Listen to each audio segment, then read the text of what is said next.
Hello and welcome to the Curator's Salon podcast. I'm your host, Gita Joshi, and today I have with me guests Mona Lerch and Katelyn Chapman. Welcome. Thank you so much for having us. Thank you, Gita. You're very welcome. I'm excited to talk to you both today together because Mona has been sharing details of, I guess you call it a program taking place in January 2025 about the artist statement, getting that all written up and looking sharp, but is joined with Katelyn this round of the Artist Intensive to talk about funding for or seeking funding through grants. So this is such an exciting offering, I think, because I get a lot of people in my audience that are asking about how to secure funding, find funding, all that kind of thing. But of course, there's other things that kind of come before it sometimes, whether it's, credibility and building up a CV and things, but certainly the artist statement. So I think it's a really great pairing. Mona, let's start with, actually, why don't we introduce both of you? Mona, why don't you give us a bit of background? Okay, so hello everyone who's listening. Gita, thank you so much for having us, saying that once again. But I'm really excited about being here today. So most of the artists who came across my platform, which is Women United Art Movement, might know me as the brain and the soul and the heart of everything that happens there. I'm this like multi-passionate creative that just never gives up and always tries new things, which is hilarious because it's just a journey and a mission. And I'm really passionate about supporting other artists, actually, even more than about my own art practice in the last couple of years, because it's just so fulfilling. And I organize different opportunities for artists, whether these are solo shows, group shows. I release a publication, annual publication, quarterly magazine. Then we have an international art prize during the summer. We just finished the fourth year this year, and so much more. And I also coach artists and run different programs. So that is a bit about me. And also you have your own podcast. I don't think you mentioned that. What's your podcast called? It's Women United Art Podcast. So anything you see at the platform usually starts with Women United Art something. So we have the magazine, the podcast, and so on. Amazing. And Katelyn, can you share a bit more about your background? Yeah, I have a background in studio art with the emphasis in drawing and painting. I got my master's in art from the University of Georgia in 2018. And then after that, I started teaching in higher education. So I've worked in a couple of different colleges at different capacities. And then I decided at the end of this past year, 2023, to take the leap and do art full time, which was a little bit terrifying, but I'm doing it. So it can be done. And I still continue to teach occasional workshops online and in person, where I live. And I've taught this grant writing workshop once last spring, so I'm excited to team up with Mona to teach part 2 of the workshop. Amazing. Mona, let's talk about the artist statement and the bio. It's that critical bit of text that pretty much any time you need to apply to an open call or an exhibition or for funding and grants, it's that essential bit of text, right? It really kind of outlines in another business, we might call it a mission statement. And I see a lot of artist statements, whether it's for exhibitions, for the publication, for, before I maybe have somebody on the podcast or I'm trying to talk about their work to, a collector or somebody else.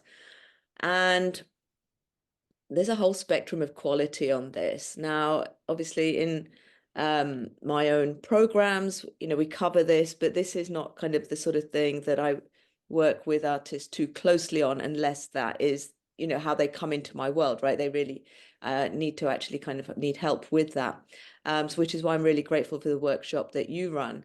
So can you tell us about, your experience on this, like artist statements, and what made you want to run that workshop, which I know is had very successful iterations over the years?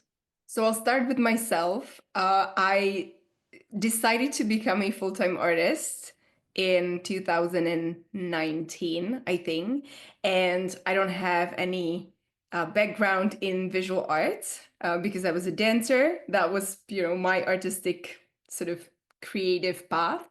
And I didn't know anything about any texts that should accompany a work or anything like that. And then I started looking for information. And because I've done this process, and now I run a platform that offers various opportunities, so I receive hundreds and hundreds and hundreds of artist bios and statements. And even if I'm not the curator of that particular opportunity, I still go through the submissions to see whether the image is, for example, uploaded correctly and so on. And so I, go to the bio and statement and see if I like the visuals. I go to the text part. And what I realize, a lot of artists are using sort of the same thing that I used right at the beginning, which is going to Google and just doing a few searches and getting general information that tells you, oh, this is artist bio and this is artist statement, and you should include this and this. And then I end up seeing, and I'm not kidding here, 70 to 80% of artist bios and statements that look exactly the same. And it's doing a disservice to the artists because their visual part is or can be very powerful or aesthetically pleasing, beautiful. It touches you, and then you want to learn more and you want to get some explanation behind the work, or maybe learning about the techniques they use because it looks like something you haven't seen before and you don't find it in their written part. And you mentioned my podcast, and I usually have artists on there, but I also interview gallerists and curators and other industry professionals. And every single time we have this conversation, we get to this point where we say the written part is like, sometimes it's not even 50-50. Sometimes the written part is even more in order to like understand the work of the artist and their background and their journey and what they're passionate about. So I think that is the reason why this bit of information about yourself and your work is so important. Yeah, totally agree. I think the statement also acts as some contextual information on how to interpret that work, right? How to read it, what to look for. It kind of conveys the artist's motivations. So it is, I do think it is a really critical bit of text. I have my own guide, right? The free guide to writing your artist statement. And it's just because I want people to have done that before they come into my world, at least like have that point of inquiry and be able to reconcile what the thinking is with the visual output.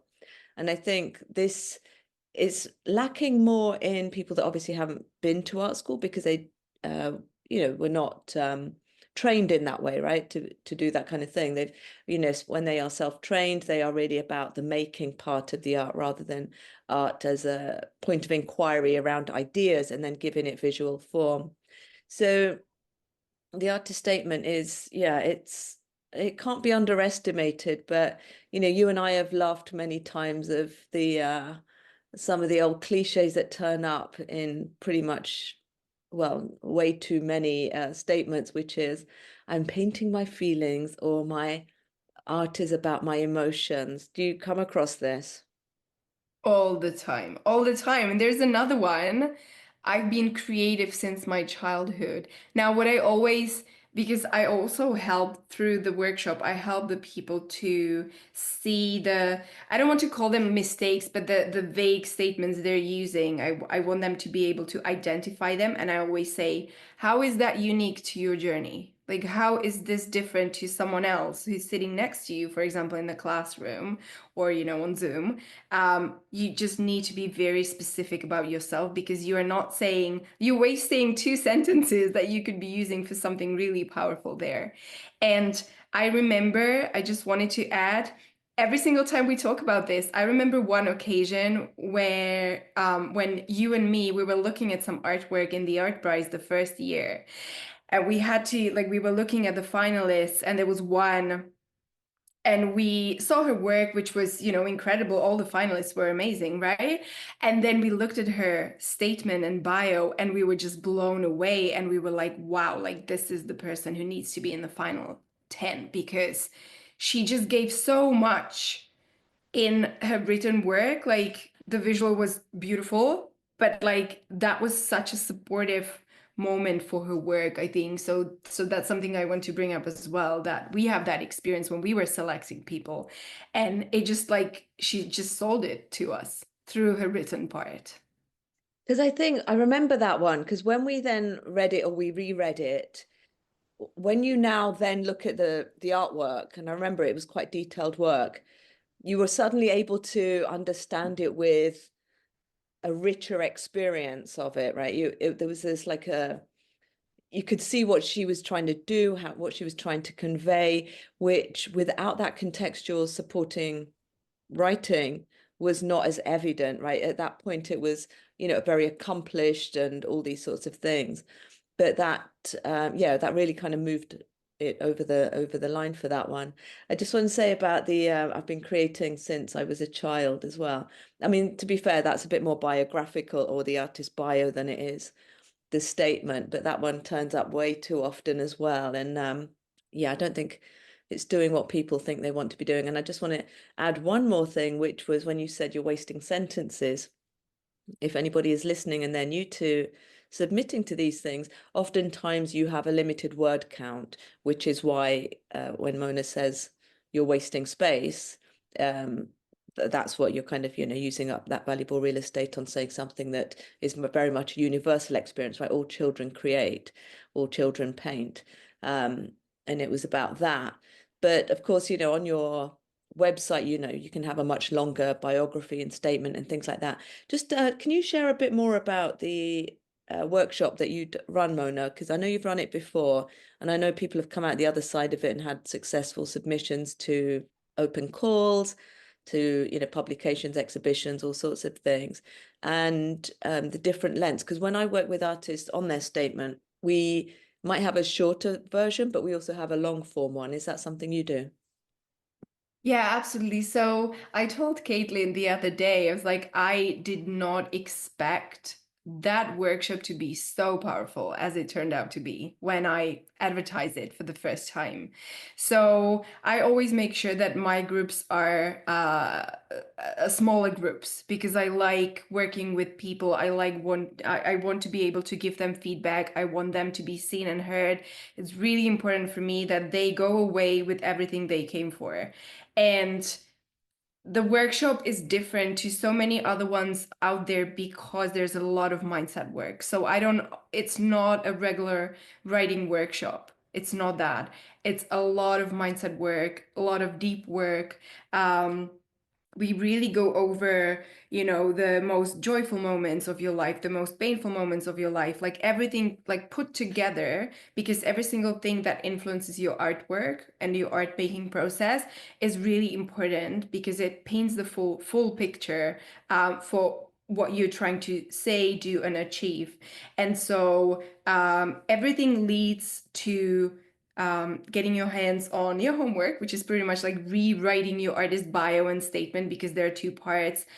So we do pretty much all um, the text that you will use most often when you're applying for opportunities. So the bio statement, and once we have those drafts, and I provide feedback on those as well, like throughout the duration of the workshop, then we go over, okay, so now you have this piece of text, this piece of writing. Let's put together an email that you could send out to your dream gallery and introduce yourself and your work. So we pretty much like work on those like two key parts, and then take the information and repurpose it for other things. And I always try to explain, okay, and now you have the basics for your website, for your social media content, for your newsletter, because you can always like pull sentences out of your statement, out of your bio, and like elaborate on what you've written. And you have so much content just from those two texts. And we obviously do like a longer version. Then I always tell them, okay, let's practice and let's keep it shorter, because usually you will see in the submission processes, you will have 300 words, or I've seen 150 words, for example, and I'm always like, let's try and make it shorter. Like, let's try and identify the most important things that you've written, that you can condense it to this smaller text, because you will be required at one point or another to have a shorter version. So it's a lot of hand holding. It's a lot of like the first part, which is mine, but I'm going to talk about it a bit later. So the first session, we really dive deep into, your story and your art making process. Then we write the drafts. And then the next day, we sort of polish the text, and speak about, people can share. But what happened inside of the first group that I ran, and then it happened repeatedly, people just opened up in such a way. It was just so powerful because they felt so safe. The groups were so supportive. So like this beauty of the group setting, small group setting, was just phenomenal, and I just did not anticipate it at all. And people started sharing more about their lives, opening up about things they haven't opened up about before, in their art practices or to the public, and it was just phenomenal. Like I will never forget this first meeting, first group. And as I said, it just happened repeatedly, and it helped them open up. And even when I had a feeling that someone was maybe not sharing much about themselves, or I felt like, sometimes when you're teaching, you feel like, oh, maybe they don't like it, maybe they're not satisfied with the content and stuff like that. So I recently talked to someone who was in like my second group when I ran it, and she said that it was the most valuable workshop she's ever taken. And that was like, for me, I was like, wow, like I would have never said that, because I just felt like, but she was probably just taking it all in. But it's such a great feedback to receive even after such a long time. And yeah, so I mean, it's a very deep workshop with me, and me, I'm like super friendly and loving and supportive, and I do a lot of hand holding, and I'm a lifetime people pleaser as well, which is a big problem sometimes, but it's like I always like nurture the people who come to my world. I think how deep you go on that workshop is really then about accessing a lot of the stories that people are processing through their art. It's like, okay, they're painting, and that, we use these phrases of like, and you see the memes, right, where art is healing and it's kind of feeding your creativity and all this sort of thing. There's something very nurturing about the act of the making. But I think it's really interesting that, even through then your workshop, which is about the written word, is really helping people kind of process all those two things together, and then eventually coming out with a statement that is way more embodied. So at the point that you have this statement, then, like you said, right, you can have let's say it's a 10-sentence statement or something, you can pull out one of them and still be able to elaborate on every single point. And this is something like when I've worked with people on their statement, we really want to get to a point where people could literally interrogate any single sentence in there and, stand by it, because it's so embodied, right? It's so true to what they are. It's not just a bit of, fluff that they've written up on ChatGPT anymore. So I'm loving it. Katelyn, let's move to your world. And for this workshop in January, you are supporting artists to apply for grants. Can you share more about this? Yeah, so I'm really excited to do this with Mona this time around, because everything that she is teaching in part one is a natural prerequisite for what you need to apply for grants. And um, a lot of the grant applications that you see are very extensive, and they require things like your artist statement and your bio, an up-to-date website, um, supporting documents. So say if you've been in a magazine before, or newspaper, interview online, you can have all of those things ready to go.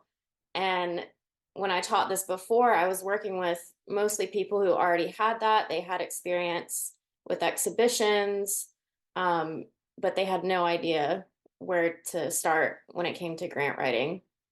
And I know for me, when I started applying for grants, I was in graduate school, and, broke graduate student struggling to scrape together any money to live off of, much less make art.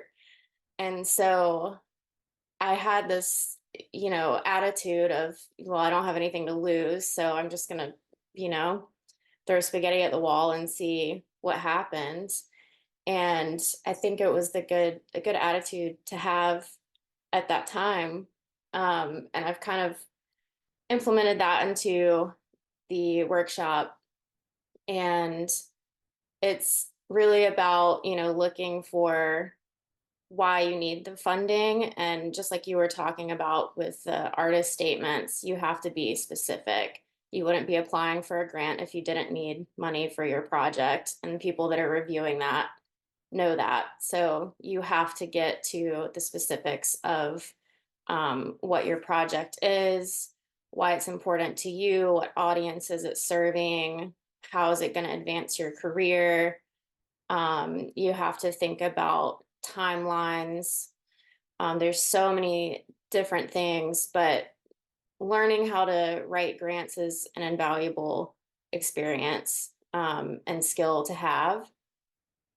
For me, I've had several life-changing experiences through grant awards. I was able to travel abroad for the first time to do an artist residency in France.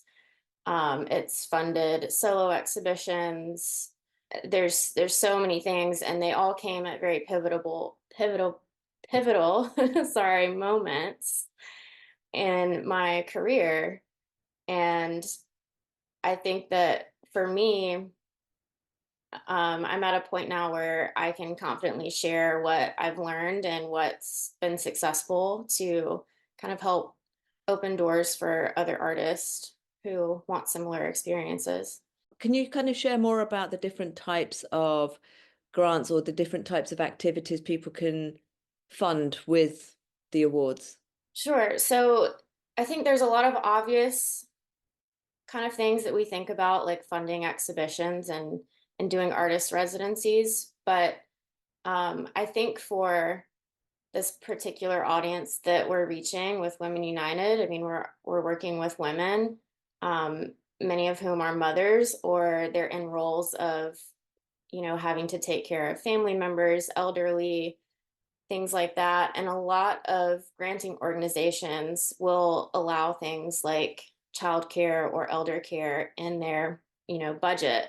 So there's a lot of things that people don't really know about that are in those guidelines of, eligible budget items that you can cover. So like travel for artist residencies, transporting artwork, even if you're in, a group show, the expenses add up really quickly. So you have, shipping and transportation. So you can also apply for grant funding for tuition. A lot of places will cover, professional development opportunities, or if you want to extend your education to cover, say, like a year of graduate school or something like that.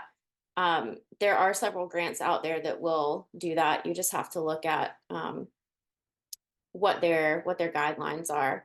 But personally, I've used them for to cover living expenses, to create work for exhibitions. I've used it for travel, to attend artist residencies, and generally just to help cover my time. And you can also use it for studio rent. If you are trying to rent a space to make your work, they will cover things like that. And also, actually, research and development. I know artists who have used the funding to actually go and, spend 2 or 3 weeks or, a month in another location, which is almost a bit more like a self-directed residency, but really it's a kind of a research trip that they're going on. So I would add that into it as well. And also, when I was on the board of a UK visual arts charity, we used to get funding to actually develop this part of the festival. So those community elements as well, where I know in our audience, we do have people that kind of want to do things for their local community. And it's like, whether it's setting up an arts day or whatever it is, right? Some kind of situation or an open studios program across the area. Then again, this is where kind of understanding how to successfully write grants is, right, or apply for them is going to really support you. What other information do they typically ask for, Katelyn? I know with the Elizabeth Greenshield's Foundation grant, which I've received, it's probably the most extensive grant application I've ever worked on. I'm sure there's more out there. Yes, I've gotten it 3 times now. I've maxed out. I can't get it anymore.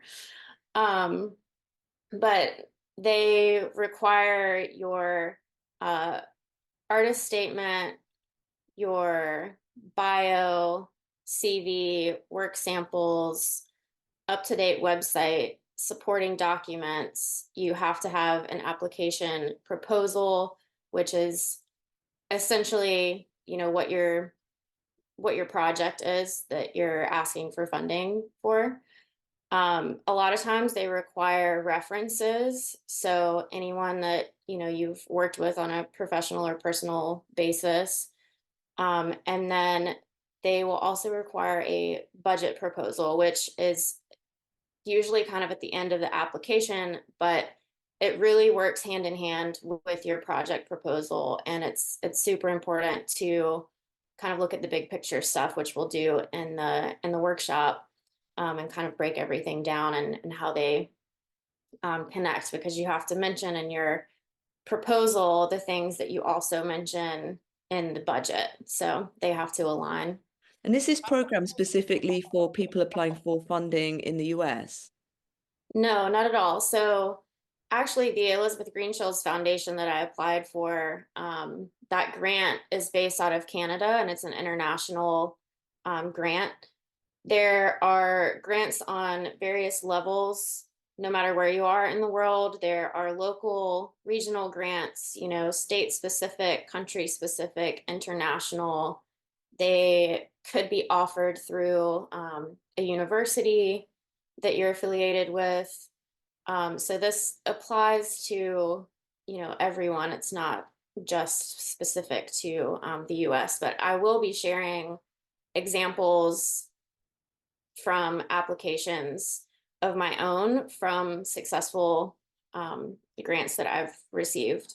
No matter where you are in the world, what you're going to take away from this workshop is going to apply to you on various levels, whether it's local, state, national, or international.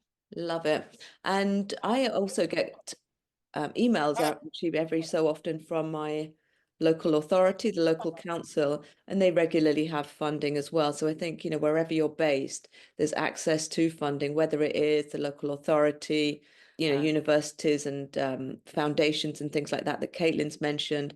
But there's all sorts of places, including charities and government and so on there as well.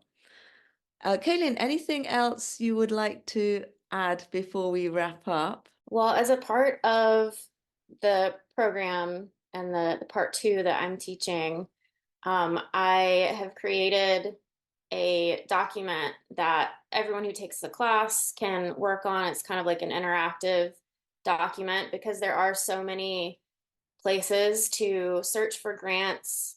It can be kind of hard to sort through all of the noise, because a lot of times they're open to so many different opportunities. But I've created a document that is specific to artist funding, whether it's through, prizes or grants, but it's specifically for funding for artists. And because there are going to be people from all over the world in the class, it's going to be kind of a divide and conquer, where whatever we find, we can put it into this document to help each other find more opportunities. Exciting. Well, I think it's really necessary work, so thank you for doing it, and thank you for offering this program. Mona, can you share the dates for the event for this program in January? Sure. I wanted to add one more thing before I go into the dates and the details. So we haven't covered like why my workshop is actually upgraded to this like two-part thing. Because the original workshop was just about the writing. And so I've met Katelyn, a little bit of background. I've met Katelyn last year, I think, through the art prize. Maybe I've seen her work before. But she was the finalist in painting and drawing category of Women United Art Prize 2023.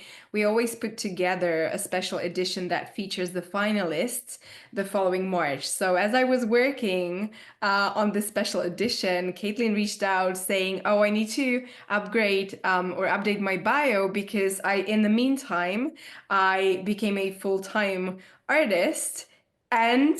I received the grant for the third time. That's how we started talking. I was like, wow. And then I saw she was offering this workshop during the spring. And how I reached out to Katelyn was because I wanted to take it myself, but at the time I missed it. And so now, I don't know, 2 months ago, I reached out to Katelyn, or a month ago, I reached out to Katelyn saying, "Oh, are you going to run it again? I can't see it on your website." She was like, "Oh, I'm thinking about it, whatever." And we just started talking. I was like, let me figure out how we can put it together because I saw right away that like what I do in my original workshop really leads to the second level, which is what Katelyn teaches. And as we're like processing the information details, and we started offering it out, we are getting people on the wait list now, which is wild because it's just growing and people are really interested in that. Um, I get more information about Katelyn, and now I learned like how successful she is actually in applying for grants, and it's mind-blowing, and it's something I want to look into as an artist myself because I've been so focused on the platform, and I'm ready to like take my art career to the next level as well. So this is really exciting. And we haven't mentioned the name of the workshop properly, so we were thinking about like how we going to call it because it's combined those two pieces of the puzzle. So we've mentioned artist intensive, and sort of the title of the workshop is Mastering Your Words and Winning Grants. So it pretty much covers, and it's very clear, it covers both of the parts. So you know exactly what you're getting into. The program runs on 2 separate weekends. There's 2-week break in between. So people who take my part, which is taking place on 18th and 19th January, so Saturday and Sunday. And it's 2 sessions, 2 hours each.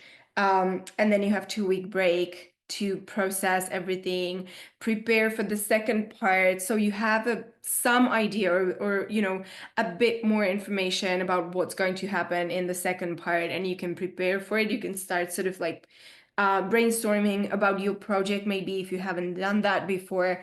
And so the second part is in 2 weeks. So 1st and 2nd of February, that's Katelyn's part. And it's not just about teaching, but also Katelyn loves collaborating with people and answering their questions too. So she has that Q&A at the end where I'll be present too, because if people have questions about the first part, I can be there and support them too. Yeah. Fabulous. And I am going to add links to the program and both your platforms in the show notes. Is there anything else you want to add before we go? From my side, we're both very approachable, I think. So if anyone who's listening is interested in the workshop but needs more information, obviously you can find all the details on the website, and we keep talking about it on social media and in the newsletter, so people can get the information. But if you still need to get an answer for something, just reach out to us. Yeah. I think that's all. You can find me at Women United Art Movement Instagram. There's no other like that. So you can definitely find that there, or Katelyn's Instagram. And Katelyn, what is your Instagram? It's KS Chap. And my website is KatelynSChapman.com, and I'll be uploading information about my part of the workshop on there with links that then go to Women United as well. Fabulous. I will add all of that in the show notes to make it easy for our listeners. Thank you both so much for being my guest. I'm really excited for this workshop and to, just, tell more people about it. Thank you so much for having us. Yeah, thank you for having us. This is great.